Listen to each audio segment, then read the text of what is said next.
Hello दोस्तों, नमस्कार, राधे राधे। आ जाओ मेरे भाई, एक और मास्टर क्लास। किसके लिए? पीजीटी, टीजीटी और कहाँ के लिए? DSSS। आपका EMRS होगा, KBS होगा, NBS होगा, राजस्थान होगा, कोई भी स्टेट का एग्जाम हो मेरे भाई। सब्जेक्ट कौन सा? कॉमर्स। कोई भी स्टेट हो, सब्जेक्ट अगर आप पीजीटी का एग्जाम दे रहे हैं तो आपके लिए इंपॉर्टेंट क्लास है।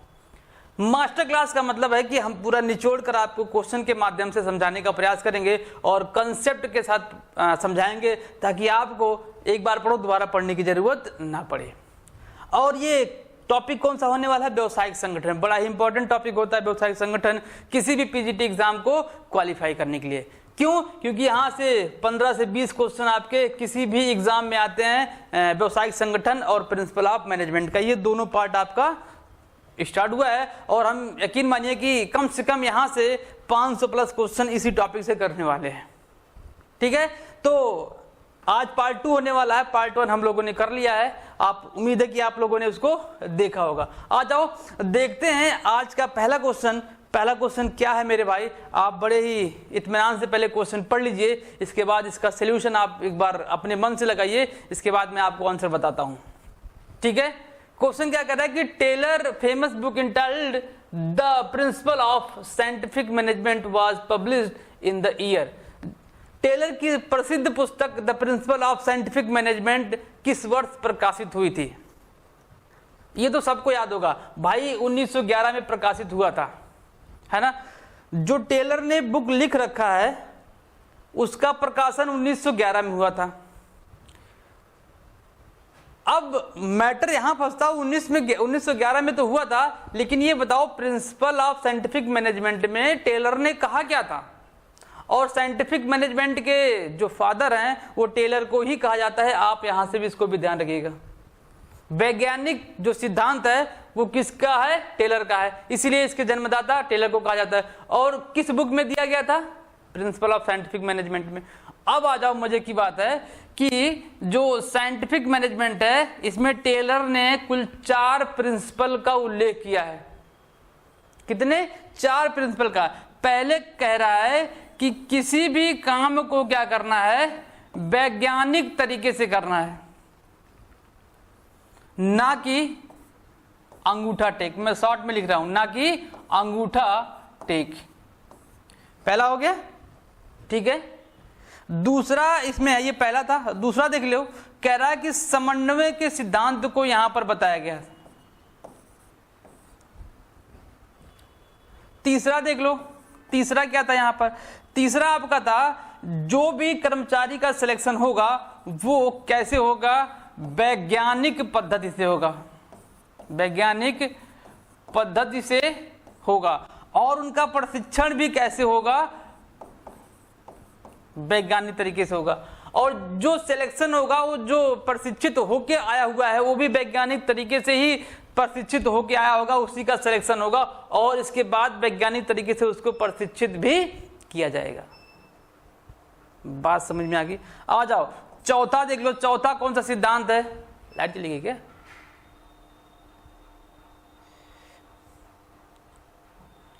चौथा सिद्धांत मेरे भाई क्या कह रहा है? ये आपका है सहयोग का सिद्धांत। तो आपको याद करना है कि जो टेलर ने 1911 में बुक प्रकाशित किया था वो साइंटिफिक मैनेजमेंट के लिए था, जिसमें टेलर भाई साहब ने 4 सिद्धांत का उल्लेख किया हुआ था। तो आपको 4 सिद्धांत पता होना चाहिए और आपको याद होना चाहिए कि कौन कौन से सिद्धांत है। तो 1911 में क्या टेलर का जो पुस्तक वायरल हुआ था, प्रकाशित किया गया था, आज के समय में वायरल कहते हैं, प्रकाशित किया गया था कब? 1911 में। ठीक है, आओ अगला क्वेश्चन चलते हैं। अगला क्वेश्चन क्या कह रहा है भाई? Management by object, MBO short form इसका क्या होता है? MBO was developed by. MBO को डेवलप कौन किया था? Peter F Drucker. जो ड्रकर भाई साहब हैं उन्होंने क्या किया था? MBO को दिया था। और आधुनिक सिद्धांत के जो जनक है उसको भी पीटर एफ ड्रकर को ही कहा जाता है। कई बार क्वेश्चन यूपी के पीजीटी में निकल के आया हुआ है, आधुनिक प्रबंध के सिद्धांत के जनक कौन है? Peter F Drucker. और ये जो MBO के जनक है वो भी पीटर एफ ड्रकर ही हैं। ऑप्शन में क्या दे, लूथर गुलिक दे रहे हैं, मैक्स वेबर दे रहे हैं, हेनरी फ्योल दे रहे हैं और मिलवर्थ दे रहे हैं। आ जाओ देखो, लूथर गुलिक ने क्या दे रखा भाई,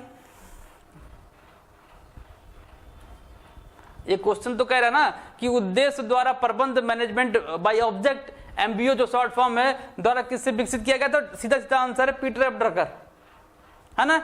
ये उद्देश्यों का प्रबंधी कहा जाता है। आ जाओ, लेकिन इसमें ऑप्शन में दिया 4 ऑप्शन और दिए हैं। लूथर गुलिक ने क्या दे रखा भाई, लूथर गुलिक ने पोस्ट कॉर्प का नाम सुना आप लोगों ने, बस इतना याद करना है। ये प्रबंध के जो प्रक्रिया है, या यूं कह रहे हैं कि प्रबंध के कई सारे क्रम हैं, उसमें से ये पोस्ट कॉर्प जिसको लूथर गुलिक ने दे रखा है। दूसरा क्या है, मैक्स वेबर। मैक्स वेबर क्या दे रखे हैं भाई, नौकरशाही सिद्धांत, नौकरशाही सिद्धांत, क्लियर। और हेनरी फ्योल को तो आपको पता है कि प्रबंध के जनक अगर किसी को कहा जाता है तो किसको, हेनरी फ्योल को, और उन्होंने 14 सिद्धांत का उल्लेख कर रखा है, क्लियर।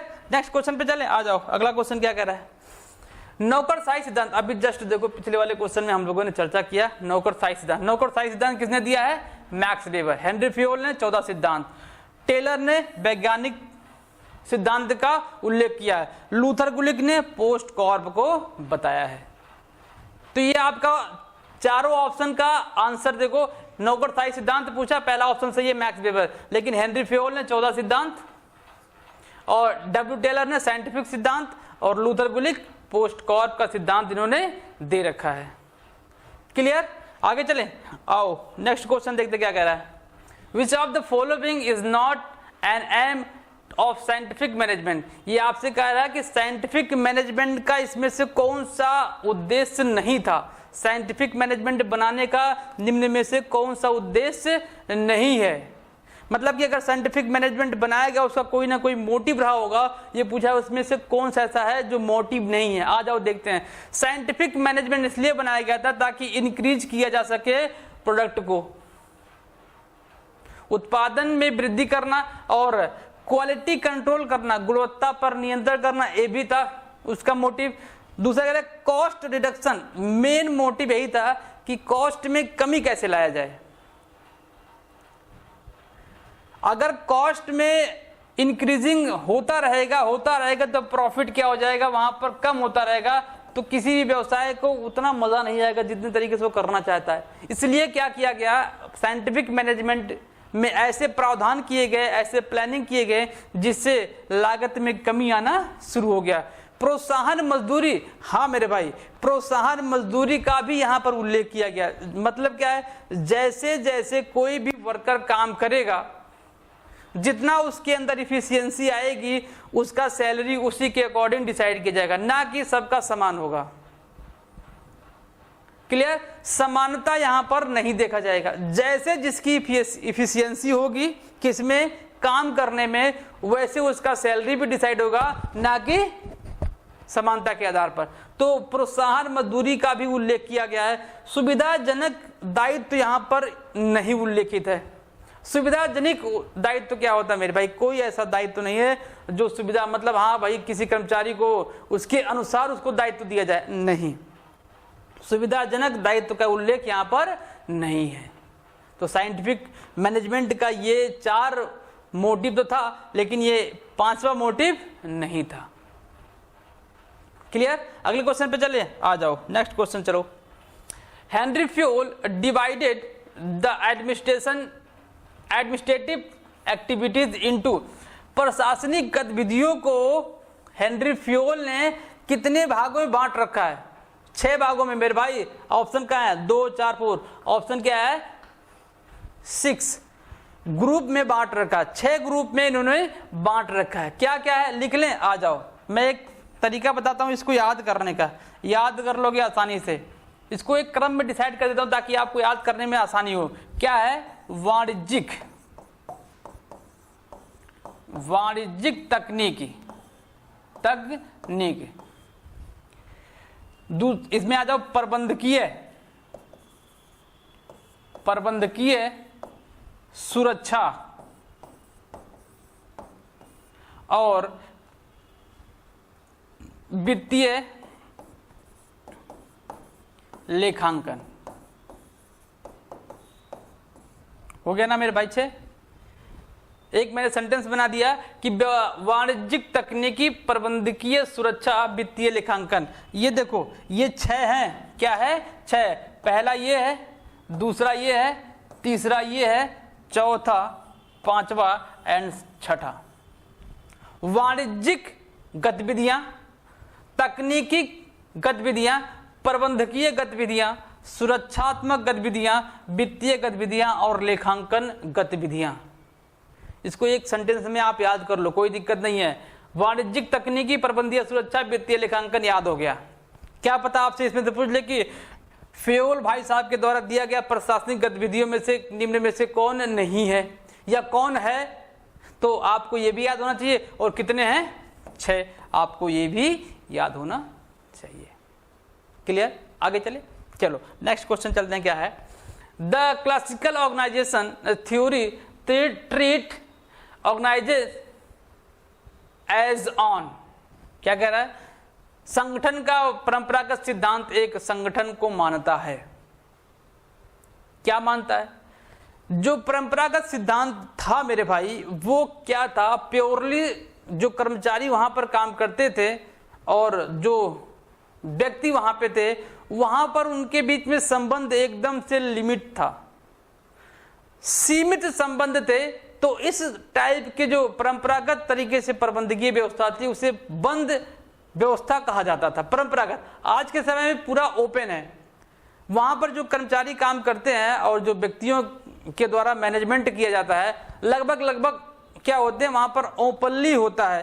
तो लेकिन यहां पर क्या था? परंपरागत में बंद व्यवस्था हुआ करती थी कर्मचारियों के बीच में, और जो वहां पर उनके अपर लेवल के मैनेजमेंट होते हैं उनके बीच में संबंध बिल्कुल भी नहीं, सीमित था एकदम से।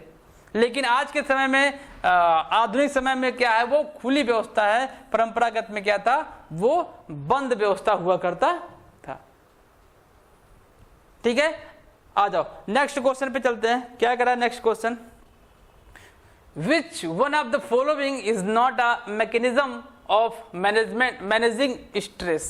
निम्नलिखित में से कौन सा तनाव के प्रबंध का तंत्र नहीं है? तनाव के प्रबंध का तंत्र क्या होता है?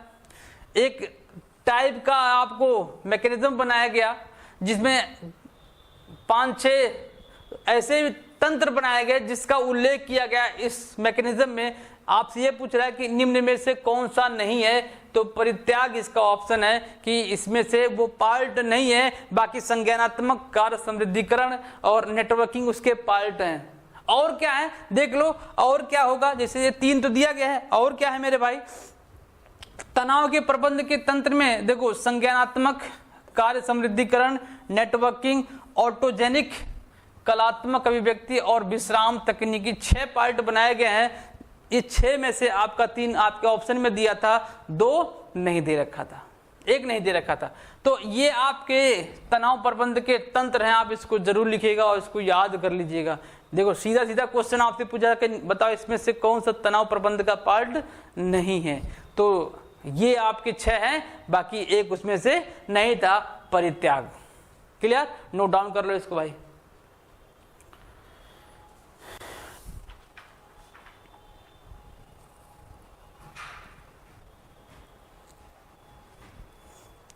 हो गया नोट डाउन? चलो आगे चलते हैं। अगला क्वेश्चन क्या कह रहा है? In sole proprietorship business the liability of the sole proprietor is. एकल स्वामित्व व्यापार में एक स्वामी का देयता भाई असीमित होता है। क्या होता है? देयता असीमित होता है।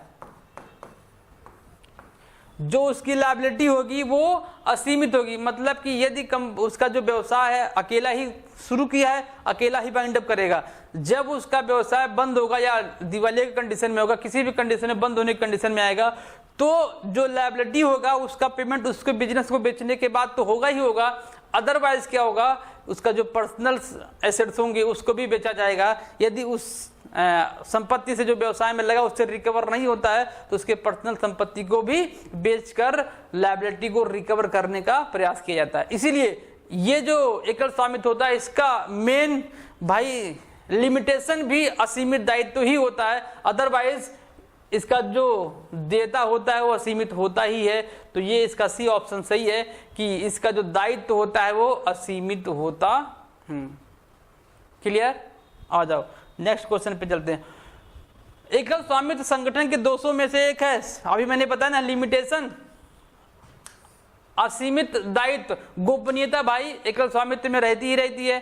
प्रबंध के लागत इसमें क्या होता है, कम से कम होता है, और उपयुक्त सभी नहीं है। तो इसका मतलब ये ऑप्शन आपका सही है कि अगर दोष है कोई तो वो दोष क्या है, असीमित दायित्व।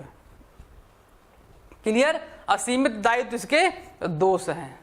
अगले क्वेश्चन पे चले, आ जाओ भाई।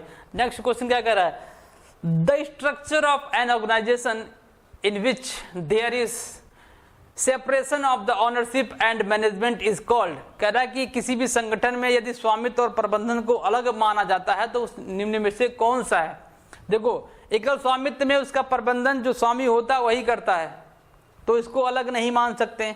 नहीं भाई, इसमें ऐसा कोई पार्टनरशिप में है ये नहीं है कि उसका जो प्रबंध होगा स्वामित्व दोनों अलग अलग होंगे। नहीं, ऐसी सुविधा कहां पर होती है, कंपनियों में होती है। सेपरेशन का जो प्रिंसिपल लागू होता है वो संयुक्त कंपनियों में लागू होता है, कंपनियों में लागू होता है, और ना तो पार्टनरशिप में लगेगा, ना तो एकल स्वामित्व में, ना तो सहकारी समिति में। इन तीनों में से कहीं पर भी इसका अप्लीकेबल नहीं होता है, applicable only on the company. ठीक है, मतलब क्या है कि मतलब यह है कि स्वामित्व और जो प्रबंधन है दोनों अलग अलग पहलू हैं, एक नहीं हो सकते।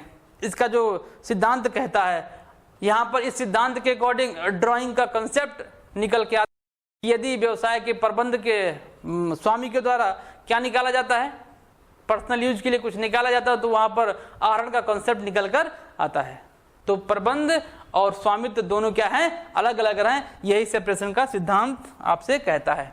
अगला क्वेश्चन देखो मेरे भाई, क्या कह रहा है अगला क्वेश्चन, पढ़ो इसको, आंसर करो कमेंट बॉक्स में मेरे भाई।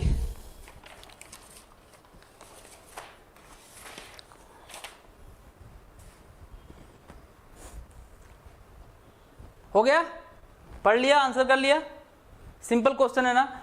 देखो क्या कह रहा है, माल के आयात हेतु विदेशी विनिमय स्वीकृत करता है। कई सारे बच्चे कंफ्यूज ये रहते हैं कि जो आयात और निर्यात होता है वो एग्जिम बैंक के द्वारा होता है। बिल्कुल, इसका नाम ये export import bank. EXIM bank का नाम फुल फॉर्म का है, एक्सपोर्ट और इंपोर्ट बैंक।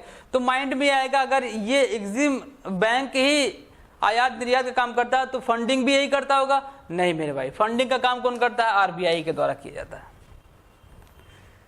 माल के आयात हेतु विदेशी विनिमय स्वीकृति कौन करता है, तो आरबीआई के द्वारा इसको स्वीकृति प्रदान की जाती है।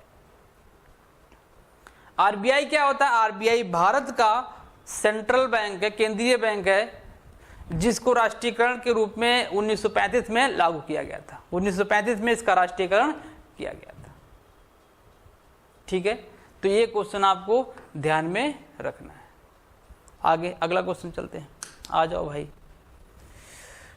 विच is the oldest form of organization, सबसे पुराना प्राचीनतम स्वरूप कौन सा है संगठन का। रेखीय संगठन मेरे भाई।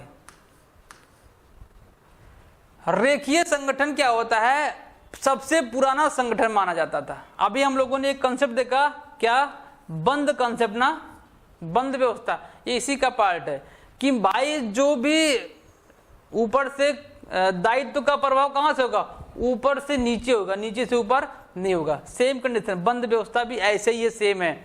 यहां पर नीचे का कर्मचारी ऊपर अपने बातों को रखने में क्या होता है, असमर्थ होता है।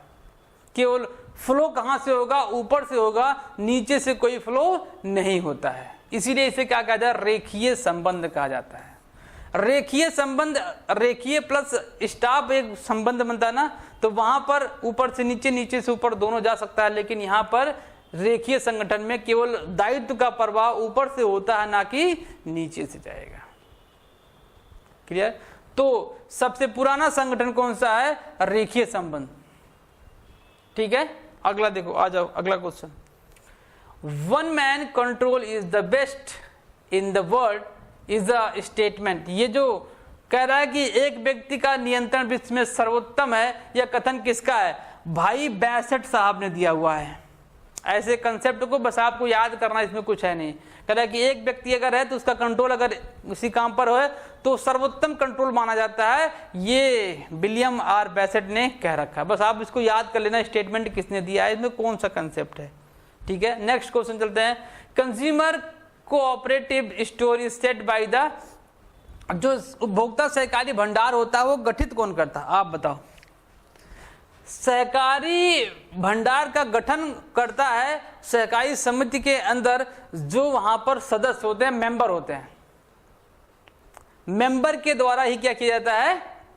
इस भंडार का गठन किया जाता है। तो ऑप्शन में कहां पे? केंद्रीय बैंक द्वारा? अरे नहीं भाई, यहां पर सेंट्रल बैंक का काम कौन सा है? राज्य सरकार द्वारा नहीं, राज्य सहकारी बैंक के द्वारा नहीं भाई, बैंक नहीं, सदस्यों के द्वारा। कौन से सदस्य? जो मेंबर्स होते हैं सहकारी समितियों में, उन्हीं के द्वारा सहकारी भंडार का गठन किया जाता है। क्लियर? आ जाओ अगले क्वेश्चन पे चलते हैं। अगला क्वेश्चन क्या कहता है? The form of business organization which is not govern by any specific act is known as, व्यवसायिक संगठन का वह प्रारूप जो किसी विशिष्ट अधिनियम द्वारा नियंत्रित नहीं होता है, उसको क्या कहते हैं? ऑप्शन देख लो पहले।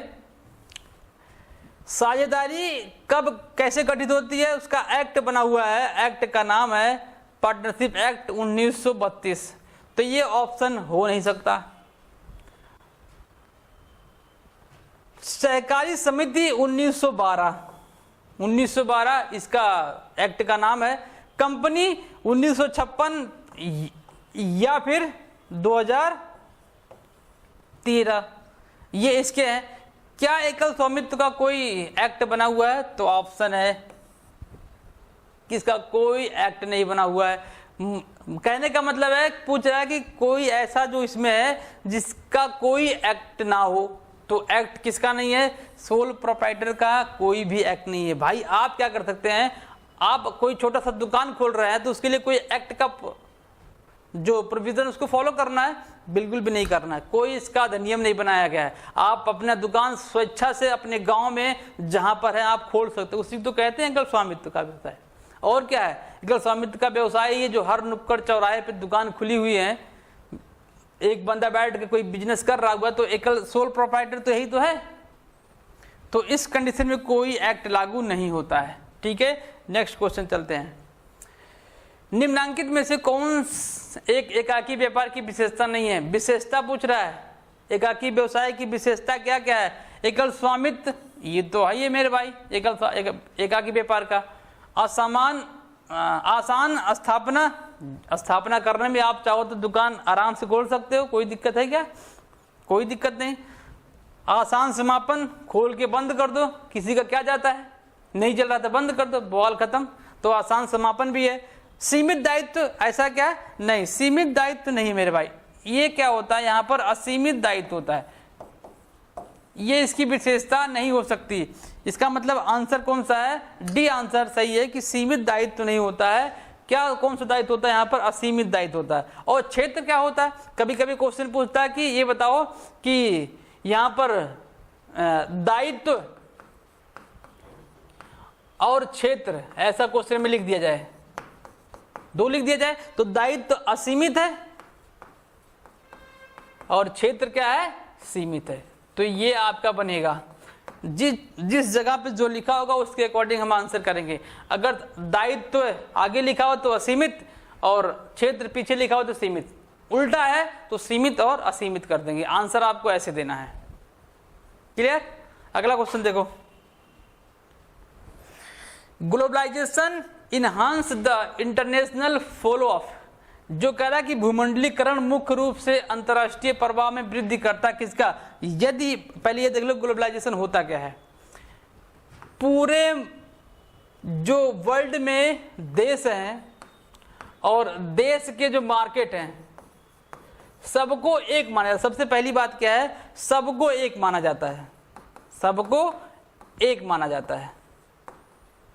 Bharat, Dubai, China, Pakistan, Australia, America, जितने भी बड़े बड़े राज्य हैं, छोटे छोटे जो भी राज्य हैं, क्षेत्र हैं, देश है, सबको क्या किया जाता है, एक जोन में एक ही मार्केट माना जाता है, अलग अलग मार्केट नहीं माना जाता। सबसे पहला इसका विशिष्टीकरण, विशेषता यही है कि भूमंडलीकरण का, और सबका जो मार्केट होता है वो ओपन होता है कि कोई भी देश उस देश के अंदर जाकर व्यवसाय कर सकता है। कुछ प्रतिबंध के साथ कुछ नियम होंगे, उस नियम को फॉलो करते हुए एक देश के द्वारा दूसरे देश में जाकर बिजनेस किया जा सकता है, और उससे क्या होगा, उससे पूंजी में वृद्धि होगी, कैपिटल में वृद्धि होगी, श्रम जो होते हैं, लेबर होते हैं, उनका भी क्वालिटी बढ़ेगा और इंक्रीजमेंट होगा। अच्छा, और तकनीकी सुधार तो 100% होने वाली है। सपोज मान लेते हैं कि भारत में किसी भी देश के, जापान के द्वारा अगर आकर बिजनेस किया, और किया भी जाता है, जापान के द्वारा बिजनेस आके भारत में किया, तो जो टेक्नोलॉजी जापान में है वो भारत में भी यूज होगा। तो टेक्नोलॉजी, कैपिटल, लेबर, कुल मिलाकर के जितने ओवरऑल डेवलपमेंट के फैक्टर होते हैं, सब में क्या होगा, इंक्रीजमेंट होगा। डेवलपमेंट के जितने भी फैक्टर हैं सब में इंक्रीजमेंट होगा, किसी में भी डिक्रीजिंग नहीं आएगा। तो इसका ऑप्शन क्या हो जाएगा, डी सही हो जाएगा। श्रम, पूंजी, तकनीकी, सब में क्या होगा, इंक्रीज होगा। Next question, one of the following managerial function can not be delegated to the staff assistant. इनमें से एक प्रबंधकीय कार्य को किसी स्टाफ सहायक को नहीं दिया जा सकता, नहीं सौंपा जा। लास्ट में मैं बता दूं, किसी भी स्टाफ को मैं भाई प्लानिंग करने के लिए नहीं बोला जा सकता। योजना बनाना टॉप मैनेजमेंट का काम होता है। किसका, टॉप मैनेजमेंट का काम होता है, ना कि सबको दे दो कि आप चलो प्लानिंग करो। किसी भी लेबर को बोल दिया जाए कि हमको 2026 में या 25 में, 26 ले लो, 26 में अपने प्रॉफिट को 20 गुना इंक्रीज करना है, चलो लेबर आप लोग अब इस पे प्लानिंग करना शुरू करो। तो क्या ऐसा पॉसिबल है, नहीं भाई। लेबर क्या करेगा, संगठित करना, समन्वित करना, नियंत्रित करना, स्टाफ की भर्ती करना, ये तो चारों काम दिया जा सकता है, सौंपा जा सकता है, लेकिन योजना बनाना नहीं दिया जा सकता सबको। ये किसका होता है, टॉप लेवल के मैनेजमेंट का काम होता है। क्लियर। नेक्स्ट क्वेश्चन, हाँ सर, अगला question, the main pattern of the international trade is, अंतरराष्ट्रीय व्यापार का मुख्य संरक्षक कौन है भाई, IMF है क्या, नहीं। वर्ल्ड बैंक है क्या, नहीं।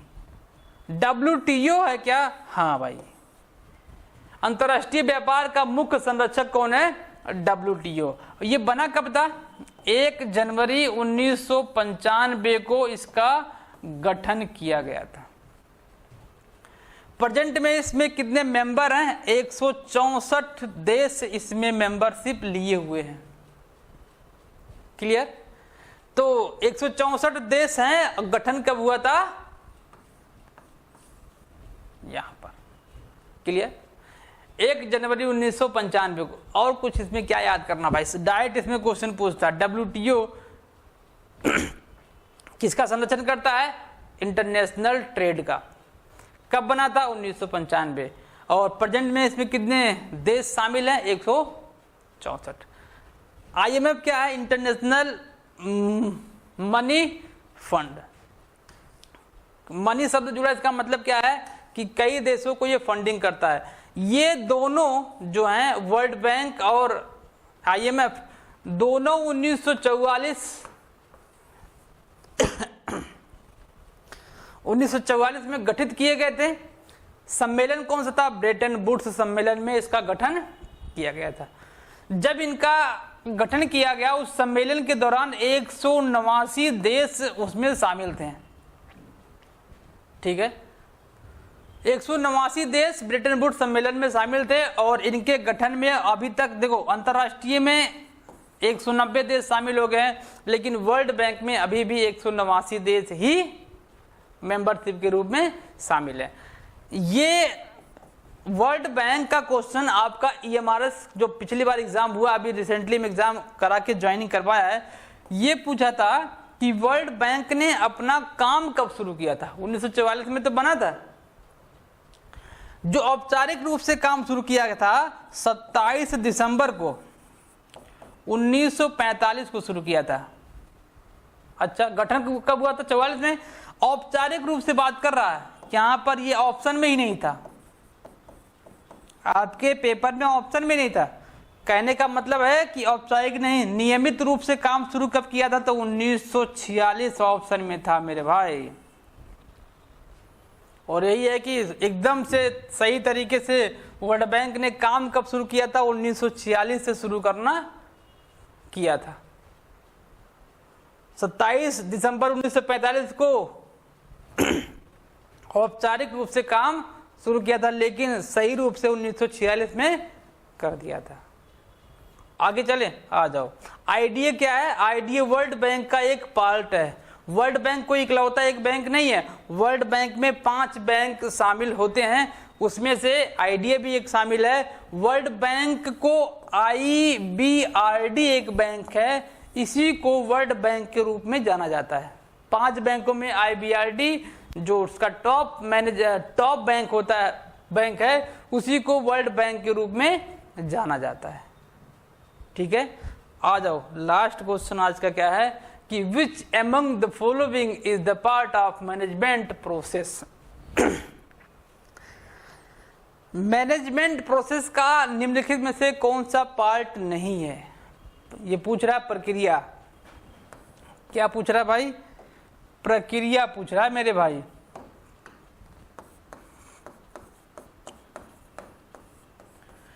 प्रक्रिया में सबसे पहला काम क्या होता है? प्लानिंग। सबसे पहला काम प्लानिंग, सेकेंड ऑर्गेनाइजिंग, ठीक है। इसके बाद फिर स्टाफिंग, फिर कंट्रोलिंग, निर्देशन, जिसे हम कंट्रोलिंग भी कह सकते हैं, उसी में दोनों में हम डायरेक्टिंग भी कह सकते हैं। लास्ट में आपका आता है नियंत्रण एंड मूल्यांकन। ये इसके किसके पार्ट है? प्रोसेस का पार्ट है। तो ये कह रहा है कि नियंत्रण का विस्तार नहीं, नियंत्रण का विस्तार एक सिद्धांत है जिसे गृहनाथ साहब ने दिया हुआ है, गृहनाथ भाई ने दिया हुआ है। फिर प्राधिकरण एवं उत्तरदायित्व नहीं, मूल्यांकन एवं नियंत्रण ये पार्ट है। और कौन सा पार्ट? प्रोसेस का लास्ट पार्ट है। कई बार आपसे सीक्वेंस भी पूछता है कि प्रक्रिया का सीक्वेंस क्या है। सबसे पहले ट्रिक में बता देता हूं। सबसे पहले आप क्या देखेंगे? सबसे पहले आप ये देखिएगा कि प्लानिंग, उसके बाद तुरंत ऑर्गेनाइजेशन। अब लास्ट में क्या देखेंगे? लास्ट में आपको देखना है एवेल्युएशन एंड कंट्रोल, नियंत्रण और मूल्यांकन को लास्ट में देखना है। ये आपका छोटा सा ट्रिक है किसको याद करने का? प्रोसेस याद करने का। ठीक है, तो ये आज के 20 क्वेश्चन थे किसके? व्यवसायिक संगठन के।